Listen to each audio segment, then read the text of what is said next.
Oke, assalamualaikum warahmatullahi wabarakatuh. Saya di sini akan sedikit menjelaskan mengenai Archaebacteria dan juga Eubacteria. Sebelum saya menjelaskan, izinkan saya untuk memperkenalkan diri. Nama saya Lailatul Syamidah, NIM 12208193118, kelas T Bio 5B. Langsung saja kita masuk ke materinya. Archaebacteria merupakan uniseluler prokaryotik. Archaebacteria dibagi menjadi 3, yaitu bakteri metanogen, yaitu menghasilkan metana, dan juga bakteri itu hidup di rawa-rawa sebagai pengurai. Yang kedua adalah bakteri halofil. Bakteri halofil hidup di lingkungan dengan kadar garam yang tinggi atau optimum pada kadar garam 20%. Yang ketiga adalah bakteri termoasidofil. Bakteri ini hidup di lingkungan ekstrim panas dan asam atau optimum suhu 60-80 derajat Celcius dengan pH 2-4. Nah, selanjutnya adalah Eubacteria. Nah, di sini terdapat gambar struktur dasar sel bakteri. Yang pertama adalah sitoplasma, yang kedua adalah ribosom, yang ketiga adalah nukleoid atau DNA, yang keempat adalah membran plasma, yang kelima peptidoglycan, yang keenam dinding sel, yang ketujuh membran plasma, yang kesembilan adalah kapsul.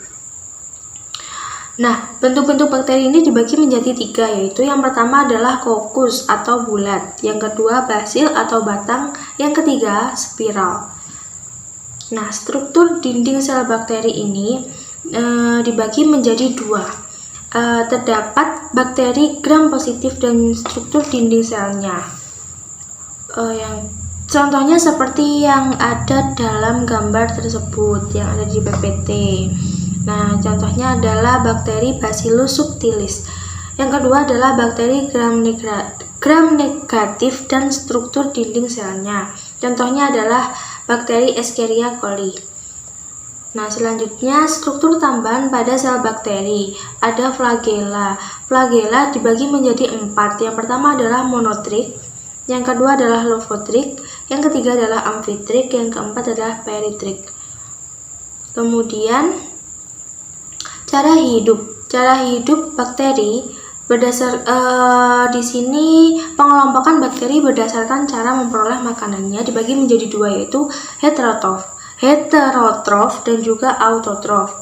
Heterotrof itu maksudnya adalah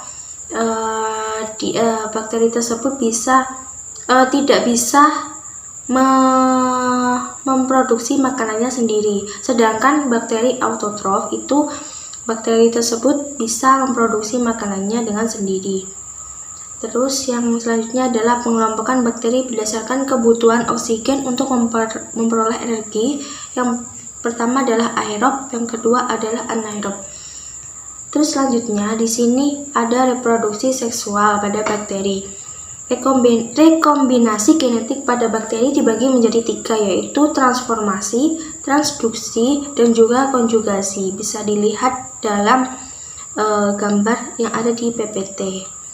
Kemudian reproduksi aseksual. Reproduksi aseksual ini berupa pembelahan biner pada bakteri. Yang pertama adalah sel induk. Kemudian sel induk tersebut mengalami penggandaan materi genetik dan pelekukan dinding sel. Kemudian membentuk sekat dinding sel dan kemudian akan terbentuk sekat dinding atau pemisahan menjadi 2 sel baru.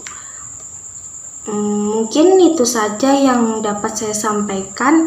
Kurang lebihnya mohon maaf. Wassalamualaikum warahmatullahi wabarakatuh.